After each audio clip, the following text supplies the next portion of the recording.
Well, good evening, everyone. If you don't know who I am Mayor Suzan Hewat. I'd like to welcome you all here tonight and thank Dustin and his group for putting together the Business Retention and Expansion project. And thank you to all the people for coming and for the presenters around the room. I'm glad that a lot of people have come to take advantage of their knowledge and the information that they've got to give you. Wanted to talk just briefly about this Sustainable Economic Development Committee, SEDS for short, which is a lot easier to say. The committee was formed several years ago by the previous mayor, Greg Lay, and we've continued on with that. I'll read a couple of things. The objective of the committee was to explore development opportunities within Kaslo and Area D. And we had representation from 4 members of council, the Kaslo and Area Chamber of Commerce, Selkirk College, Kaslo and District Community Forest, and 2 appointments by the Area D Director. The mission statement was the main goals of this committee are to identify, support, and articulate opportunities for projects and initiatives that contribute to the economic development, as well as create a network that increases communication among individuals and organizations involved in economic development opportunities in Kaslo and Area D. So Director Watson is the chair of the SEDS committee, and we're looking at undergoing some changes to that committee, so I will turn it over to Director Watson.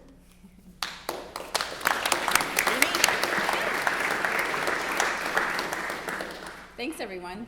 Aimee's fine. Director's a little formal. That's for the board table. You guys are awesome. Look at everybody here. This is fabulous. I think we should talk about money more whenever we have meetings and everyone will be there. This is awesome.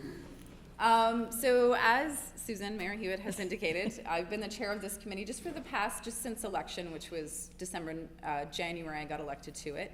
I was on the committee before as the alternate director. And this committee did a lot of work to kind of assess the baseline. What do we have here? What do we need to do? What can we focus on? It was really easy to jump into projects and really start working on things without really conceptualizing what does that mean? Where is it going to actually have tangible effects?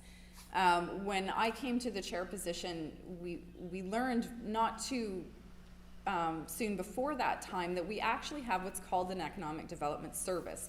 A service is whenever we can tax you for a specific purpose, fire, library, things like that. So we have an economic development service that was created in 1980 through the regional district. Kaslo came on as a partner shortly thereafter. This service has actually been what's called dormant, meaning we haven't taken any money from you for this service for about 9 years. We started wanting to really look at what could we do with that, and there was a lot of questions. When you have economic development services, which are connected to the Local Government Act, it can be very limiting what you can do with those finances in terms of actually incubating a business or businesses and economic development. So we did a review of all the different type of commissions and services out there, and you have everything from a commission that provides funds, you just apply for a grant and they give you money for all sorts of different things. And then you have ones like Nelson and Area E and F have what's called a partnership. They have over $140,000 and they partner with the Chamber in Nelson and Community Futures in Nelson, and they do a variety of things. With this partnership model, they're able to be more creative with their funds. The main thing we want to be able to do with this service, if we turn it on this year, is we want to be able to do really tangible products that give you a return on your investment. We're essentially acting as investors on your behalf. The things that we've talked about at SEDS to focus on are, with Councillor Lang and I, we've been looking at 2 different types of renewable energy projects, whether it's water or it's solar, so we're doing a lot of research on that. There's a lot of funding to go to try and develop independent energy initiatives in small communities, so we're looking at that. The other ones are affordable housing. Internet, we've done a lot of work to support the broadband expansion and really helping them find money to leverage that, because access to information is huge for living in a rural community. So those are all the kind of things we'd like to do with this service. The thing I want to tell you really explicitly is this service is already in existence. Usually you would hear of a referendum when we want to tax you. Because it's already in existence, we don't have to tell you. I don't want to do that. I don't want to be like, oh yeah, that was that thing we turned on and we took more money from you without telling you. So this is our first opportunity to let you know that we're really interested in looking at what we can do with this money for the specific interest in building the economy here, doing a return on investment with things that work for us all, not just on an economic level, but on a social and environmental level. So that's what I wanted to tell you.